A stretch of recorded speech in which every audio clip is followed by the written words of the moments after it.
పూర్తి వివరాలకు చదవండి రేపటి అక్షర శిల్పం దినపత్రికలో.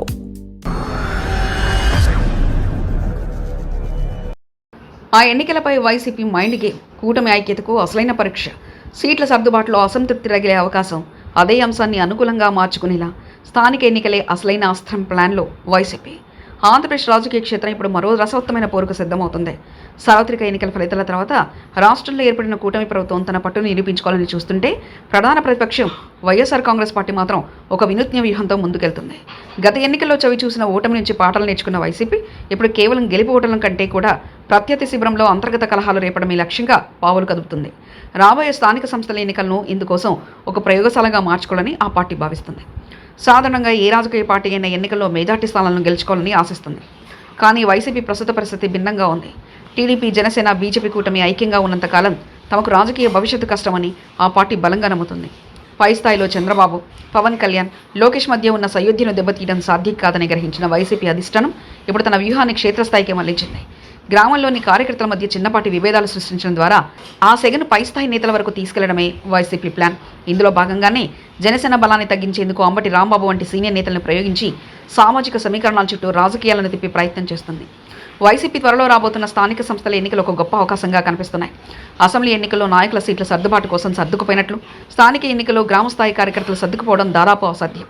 ప్రతి ఊర్లోనూ 3 పార్టీలకు చెందిన ఆశావాహులుంటారు. సర్పంచ్ నుంచి జెడ్పీటీసీ వరకు ప్రతి పదవి పోటీ తీవ్రంగా ఉంటుంది. ఎక్కడితో కూటమిలో సీట్ల కేటాయింపు దగ్గర అసంతృప్తి మొదలవుతుందే అక్కడే ఆ గ్యాప్ను క్యాష్ చేసుకోవడమే వైసీపీ అసలు లక్ష్యం. కూటమిలో ఏకాభిప్రాయం లేదని ముద్ర చేయగలిగితే అది వచ్చే సార్వత్రిక ఎన్నికల నాటికి పెద్ద చిలికకు దారితీస్తుందని వైసీపీ వ్యూహకర్తలు అంచనా వేస్తున్నారు. ప్రభుత్వంలో నామినేటెడ్ పదవులు, స్థానిక సీట్ల కోసం 3 పార్టీల కార్యకర్తలు పోటీ పడడం సహజం. అందరికీ అవకాశాలు కల్పించడం ఏ ప్రభుత్వానికైనా కష్టసాధ్యమైన పని. ఈ డిమాండ్ అండ్ సప్లై గ్యాప్ను వైసీపీ తన అనుకూలంగా మార్చుకునుంది. కూటమి నేతల మధ్య ఈగో సమస్యలు రాజేయడం, ఒక పార్టీకి దక్కిన ప్రాధాన్యత మరో పార్టీకి దక్కలేదని ప్రచారం చేయడం ద్వారా క్షేత్రస్థాయిలో ఐక్యతను దెబ్బతీయడమే ప్రస్తుతం వైసీపీ ఎజెండాగా కనిపిస్తుంది.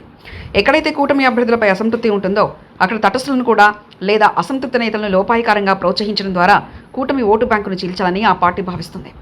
వైసీపీకి ఒకప్పుడు సొంత బలం పెంచుకోవడం కంటే శత్రువుల మధ్య బలహీనతలను వెతకడమే ప్రధానంగా మారింది. స్థానిక ఎన్నికల్లో గెలవడం ద్వారా వచ్చే ఫలితం కంటే కూటమి పార్టీల మధ్య శాశ్వత పగను సృష్టించడమే వైసీపీ సాధించాలనుకుంటున్న అసలైన విజయం. క్షేత్రస్థాయిలో కేడర్ మధ్య గొడవలు మొదలైతే అవి సహజంగానే పై స్థాయి నేతలపై ఒత్తిడి పెంచుతాయి. అయితే చంద్రబాబు రాజకీయ చాణక్యం, పవన్ కళ్యాణ్ అంకిత భావం ఈ వ్యూహాలను ఎలా తిప్పికొడతాయనేది వేచి చూడాలి. కూటమి నాయకత్వం సమన్వయంతో అడుగులు వేయకపోతే వైసీపీ పనిన ఈ వ్యూహం పారే అవకాశం ఉందని రాజకీయ విశ్లేషకుల అభిప్రాయం. మరిన్ని కథనాల కోసం సబ్స్క్రైబ్ చేసుకోండి మీ అక్షర శిల్పం.